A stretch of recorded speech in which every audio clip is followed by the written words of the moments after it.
Hi there, friends. I want to show you the new feature in Calva, helping you to easier connect REPL in monorepos. We're starting here with a Polylith repo, which is not a monorepo of the usually kind of lots of projects, but it has lots of components and stuff like that, that all of them have deps.eden files. But you should always be connecting to the root one, actually. And previously that could be a bit tricky, but now we can connect and then type poly and connect to REPL. So it's quickly done now, wherever you start in the project.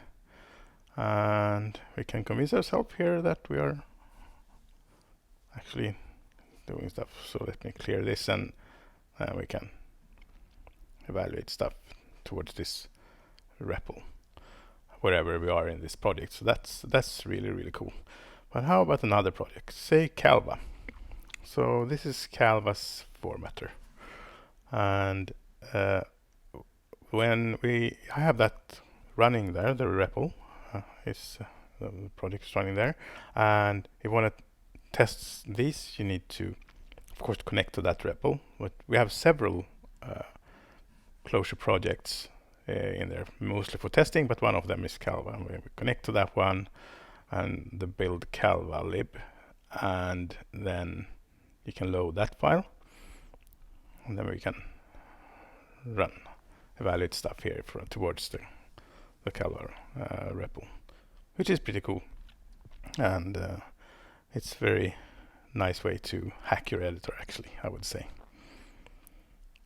And yeah, so that's for a project where you have one main REPL you want to connect to most often, but there are others that you might want. What about one there where you actually like switch between REPLs? So this one. This is a huge monorepo with lots of implementation of the Eratosthenes prime sieve, but only a few of which are made in Clojure, and even one made in Babashka Clojure. That one is not submitted yet, but it will. I will do that any day soon. But we want to test this in the Clojure REPL first here. So we have some implementation here. Here I'm using regular vectors. So you connect the REPL, which is already running, and we then can evaluate this file in here, and we can try this vector one first.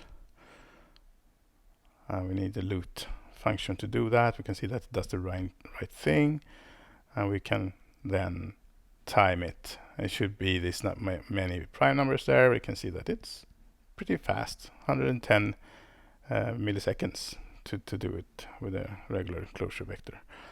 Now we're trying it with a transient vector, and what can we do there then? So if we run it a few times here, you see that it runs about 3 times faster. So that's very cool. But of course we can do even faster if we use a Java Boolean array and just mutate it.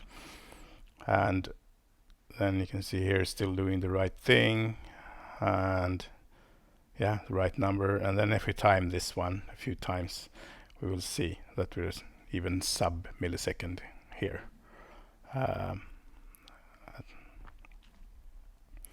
So then we want to try the Babashka, right? And we go into the Babashka file and we evaluate that one, and we try then, yes, let's try the Boolean array one and see what Babashka does with it.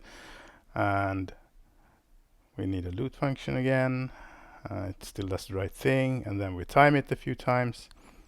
Oh, this is very fast, right? Is Babashka really this fast? No, Babashka is not this fast. Babashka is fast for being an interpreter, but it's not compiler fast, right? For these kind of. So actually, we need to jack in to the Babashka REPL in order to